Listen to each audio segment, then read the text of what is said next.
What's good? It's your boy CJ Goodfella back with the Boxing Clinic one time for the one time. Shout out to the LDBC. And we doing record breaking work today, man. We keeping it moving, man.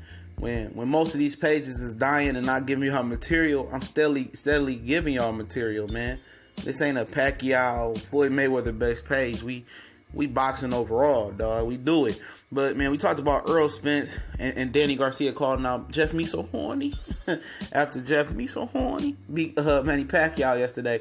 But this motherfucker Danny Garcia here in my Michael Rappaport voice. What the fuck, dog? Like Philly, man. Y'all slipping in Philly. Philly, man. No disrespect. But y'all slipping. You know, Lil Uzi Vert out here, you know, representing y'all, dressing like a woman. Like he from Atlanta or some shit like that. Then Meek out here taking L's. Julian J-Rock talked all that shit before Jamal Charlo got knocked out. Now claiming Charlo on steroids and all that other bullshit. Y'all out here taking major L's. You know, y'all are. And Danny Garcia giving y'all some more L's. Now look at this motherfucker right here retweeted some dude, nephew Ruckus, Jeff Horn versus Danny Garcia, prayer hands. And Danny Garcia retweeted that bullshit. He willing to pick and choose who he want to fight. He hasn't earned that right. Like I said, I was one of the very few people that was picking him to beat Lucas Matisse because I had followed his career, and he was a solid guy. He literally grinded tooth and nail for everything he got. He wasn't giving nothing. You know, until he beat Lucas Matisse, then he started acting like a little business. You know what I'm saying? And now Errol Spence called him out around at the Andre Ward Kovalev rematch fight and said he wanted to make the fight happen. He don't want an easy fight in September because he really don't have a mandatory right now because Konstantin Pourmov, who is going to be Pacquiao's next opponent, actually got sanctioned to a number one contender fight versus somebody else. I don't know who the fuck name is. It's a nobody, right? So Errol Spence is supposed to be fighting on Fox, regular Fox. So he said he wants to fight Danny Garcia.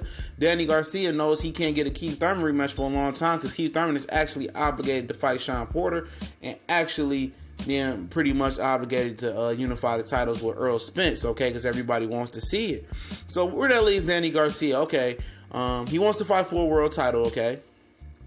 He doesn't want to fight Sean Porter in the Stay Busy fight.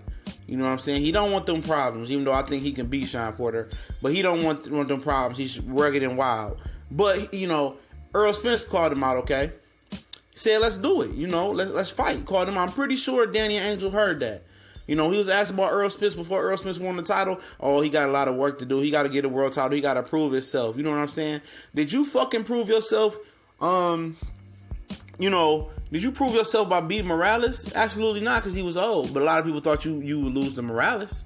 You know, you didn't prove yourself until you knocked out Amir Khan, and that cemented you as a real serious champion. You know what I'm saying? And why not try to make the same statement versus Errol Spence? But you want to go out your way and try to put your name in the Jeff Me So Horny motherfucking hat. You know, because it's another easy way to get a world title. That's the bullshit that I don't fucking like.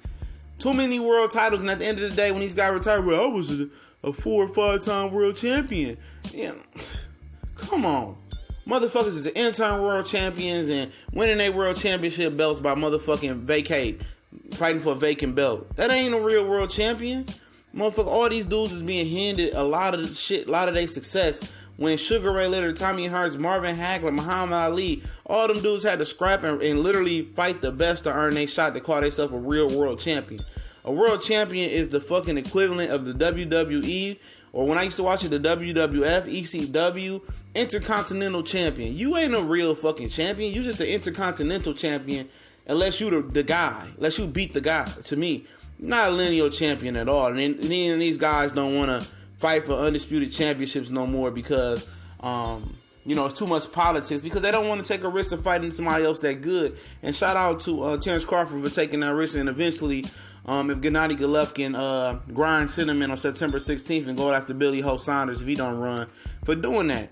A lot of these guys ain't got the fucking patience to want to fight the best. They all talking about, oh, I can't make weight no more of that bullshit like that. At the end of the day, man, Danny Garcia is turning to Hollywood, man. Hollywood. He ain't the same fighter that he once was. He's one of the guys that I wouldn't mind seeing again anymore in the sport of boxing.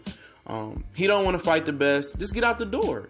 all the shit that I do talk about Broner, at least Broner goes at the fight, the best every once in a while. He don't back down from that. Danny Garcia is trying to maneuver his way in his little cherry picking go-kart around real obstacles like Errol Spence and Sean Porter. And it is what it is. They had to force him to fight Keith Thurman. Al Heyman had to put him on notice that, hey, you can't be cherry picking no more. You got to fight Keith Thurman. At the end of the day, he going to pick the wrong cherry, and the wrong cherry going to fuck him up anyway, just like Pacquiao did last night.